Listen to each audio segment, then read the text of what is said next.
So just now I removed my subwoofer now because I wasn't happy with this performance of polyfill inside a ported box, but as this was a part of experiment, I will now remove it and let's see if there is any difference in the output. I believe theoretically there should be drop in performance because of this polyfill, but I was expecting better low end extension. That's why I filled this whole box with polyfill, but now I will remove it and expecting some better performance. The low end right now is extremely good, no complaint for that, but the performance is a little quiet. So let's start. I will remove it now. So I attached it with Fevicol before, so it's in right place, but now I will be removing all of it. So now I removed pretty much polyfill inside. You can see the amount of polyfill. I think it was way bigger than expected. Let me remove it.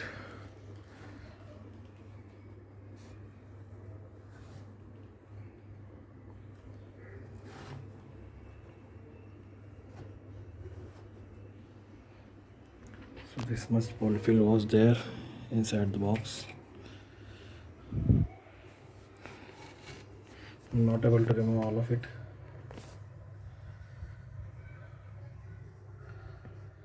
Anyway, that's enough. So now let's see if there is some difference in performance. I definitely expect the difference because the quantity of this polyfill is huge. I think it consumed 1 cubic feet, but theoretically science says that this polyfill makes subwoofer feel that the enclosure is bigger. I don't know if that's a fact or not. Let's see. Now we will test this enclosure. I am thinking to paint it from inside to give a smooth finish. Please stay tuned. So as I removed the polyfill, I saw one video of JBL party box. Okay, so inside party box they add this kind of material. This is a foam which comes into packaging of any equipment. Recently I brought a washing machine, so I used those leftover packaging material in the all the corners so that there won't be any reflex. Please ignore the skills because I was curious, I was cautious not to damage this cloth because if I mess up something, it will reflect on this cloth because I have pasted all this with the luster paint, not with the glue. This is a paint. So hope this will sound better. I had a short demo. The sound is way better than before. I had short demo without screwing this up. So the second purpose to install such kind of foam all around the corners was to avoid the leakage. So now the box is pretty leakage proof. This thing is absorbing all the reflex. One thing I want to tell you, just in small demo I noticed that the wavelength of sound, the rumble, that low frequency rumble is there, but it's pretty fast now. It's not a prolonged sound wavelength. The bass is stopping where it is supposed to be. Now I will install the sub again without the extension. Basically this is all the experiment. Okay, I will just install this small port and let's see how it sounds without that extension. So without that extension the frequency will increase around 35 hertz approximately, and with that it was 25 hertz. Let's see how it sounds.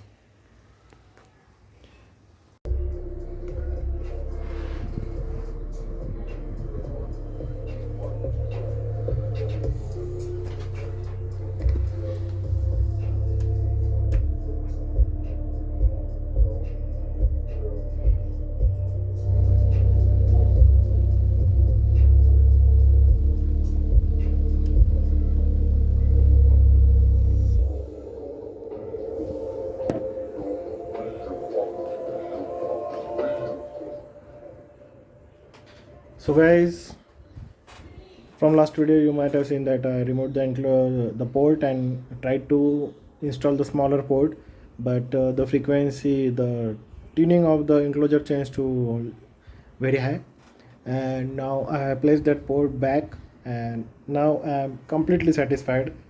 From this experiment I have learned that never ever use polyfill into a ported enclosure. Okay guys, this thing I will definitely share with you with the confidence.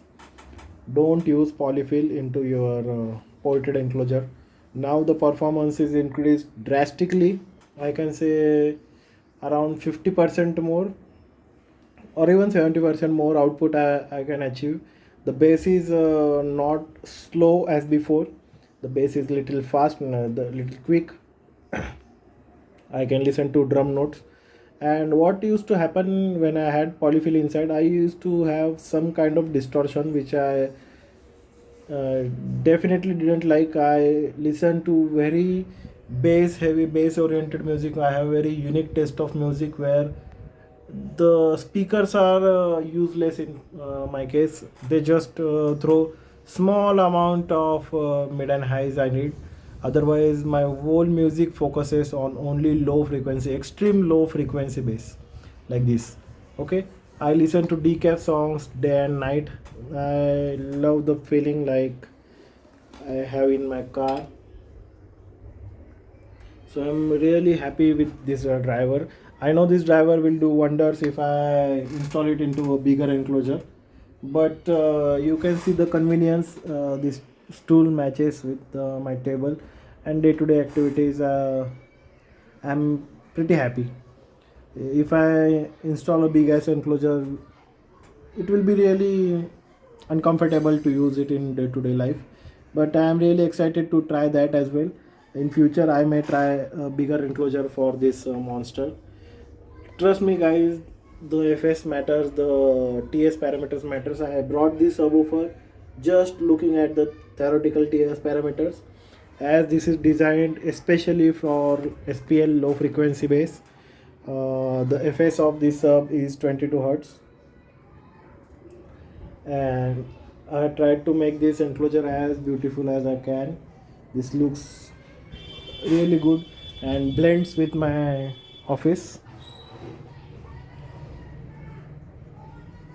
Now this enclosure is tuned to 25 hertz, and trust me guys, the amount of bass, the amount of low frequency bass I get when I sit here to work is amazing. I am really impressed.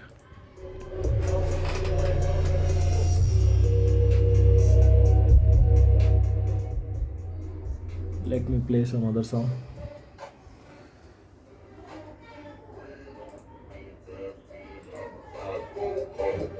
One more thing, previously I wasn't able to cross the volume of 20 as I thought the amp is sending some distortion clipping signal to my subwoofer, but that was my misunderstanding. Actually that was a noise because of polyfill inside a ported enclosure. That's why I repeat again, don't use polyfill into ported enclosure. I am really disappointed with that experiment. Now I am really happy.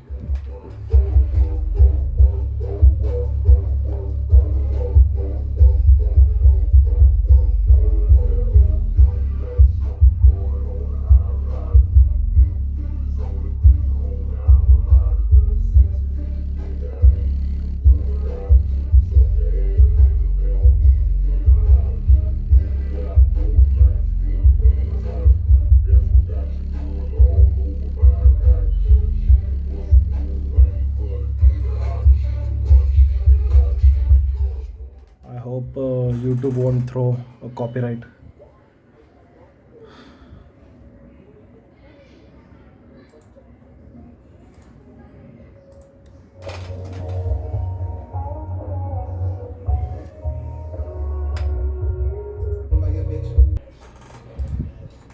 This thing goes down guys, trust me. This thing goes down very well.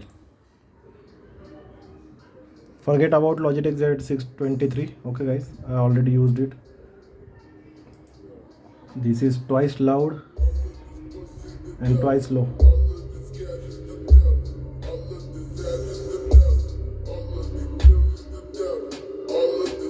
I can feel the vibrations on the complete floor, complete workbench.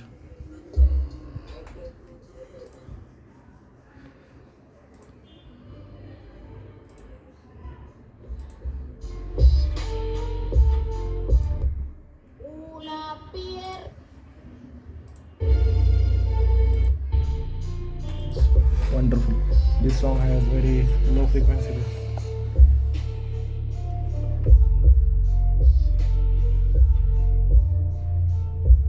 Look at that bass, guys. Volume is just 18.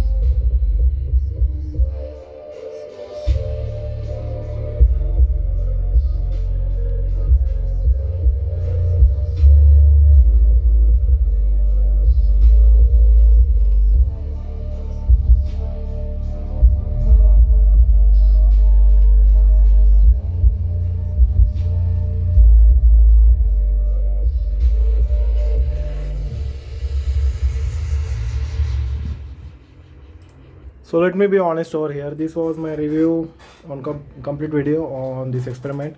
So the benefit of having setup like this is you can cut off the nonsense frequency, the fake bass completely, and enjoy the crystal clear low frequency bass and focus on it, and focus just on bass and bass and bass. That's all.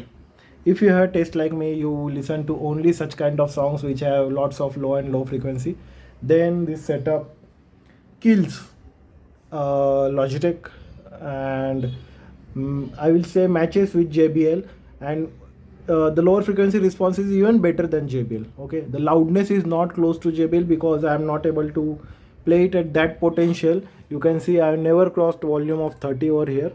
Maybe if I cross it, the loudness will be comparable with JBL, but as I don't know the true RMS wattage of this amplifier, I don't want to send clipping signal at any cost to my subwoofer, because this is a beautiful subwoofer playing low frequency like a champ. So I don't want to hurt it. In future I will use the same amp but a bigger enclosure, the green box, so that I will go lower and lower, and it will be efficient box. So that's gonna be my next project. So I am pretty happy with this setup. This is kind of expensive experiment, guys. If you compare with the existing soundbars or tower speakers in market, you can buy something easily in this cost, but you won't get this kind of bass unless and until the system is designed to reproduce that kind of low frequency. Yes, you can have some kind of low frequency, this kind of low frequency, if you buy an active subwoofer, but active subwoofer will be way expensive than this one, and a 12-inch active subwoofer will be even more expensive, which will throw some real low frequency bass. So that was my video. If you have any questions, drop your comments below. I repeat, do not use polyfill into a ported enclosure. That's my learning from this experiment. Thanks for watching. Stay tuned. Live loud.